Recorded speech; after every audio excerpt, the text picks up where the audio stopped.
رمضان المبارک کا مہینہ آ رہا ہے، برکتوں والا رمضان المبارک کا مہینہ آ رہا ہے۔ محرابوں کے اندر قرآن سنانے والے کسی مدرسے کی کسی فیکٹری میں تیار ہوئے، ممبروں کے اوپر بیٹھ کے خطابت کرنے والے، یہ مفتی صاحب کو اللہ نے ملکہ عطا فرمایا۔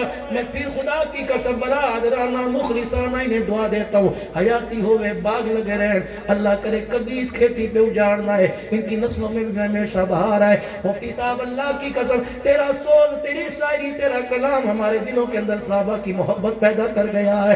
ایسے دیوانے کھڑے ہو گئے، خدا پاک کی قسم کئی آروں سے چلوا دو یہ پیچھے نہیں ہٹیں گے، گولیوں کی بچھاڑ سے سینے چھلنی کروا دو یہ پیچھے نہیں ہٹیں گے۔ یہ آپ کے کلام، آپ کے انداز لوگوں کے دلوں کے اندر گھر کر گئے صحابہ کی محبت کا، اور لوگوں کی زبانوں پر صحابہ صحابہ کا نعرہ کر کے چلے گئے ہیں۔ اللہ حیات دیو، اللہ گلشن اہل سنت والجماعت کے قائدین جو دنیا سے چلے گئے، اللہ ان کی مغفرت فرما دے، جو زندہ حیاتیوں اللہ سلامت رکھے، وہ برکت عطا فرمائے۔ سارا مجمع اپنے گناہوں سے نادم ہو کر اللہ کی طرف رجوع ہو اور اللہ سے 3 مرتبہ معافی مانگے، زور سے کہے یا اللہ میری توبہ، پھر کو یا اللہ میری توبہ، پھر کو یا اللہ میری توبہ۔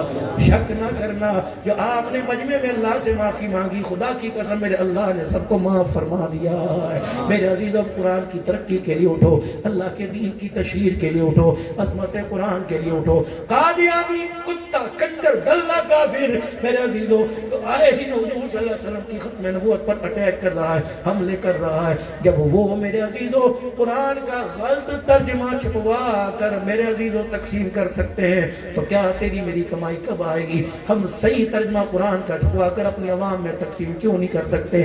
آج اگر اللہ کا دین تیرے احتیاط سے، تیری زکاة سے، آپ کے عشر، آپ کے خیرات سے اگر پھلتا پھولتا نظر آئے تو سودا سستا ہے۔ سلامت رکھے اللہ اس جسم کو قبر میں، سلامت رکھے اللہ قیامت کے دن اس ہاتھ کو جو ہاتھ اللہ کے قرآن کی ترقی کے لیے نکلا ہے، خرچ کر دے۔ ان ہاتھوں میں اللہ حوض کوثر کا جام تھمائے، امام الانبیاء صلی اللہ علیہ وسلم کی شفاعت نصیب فرمائے، اور آپ کے ساتھ جنت الفردوس میں داخلہ عطا فرمائے۔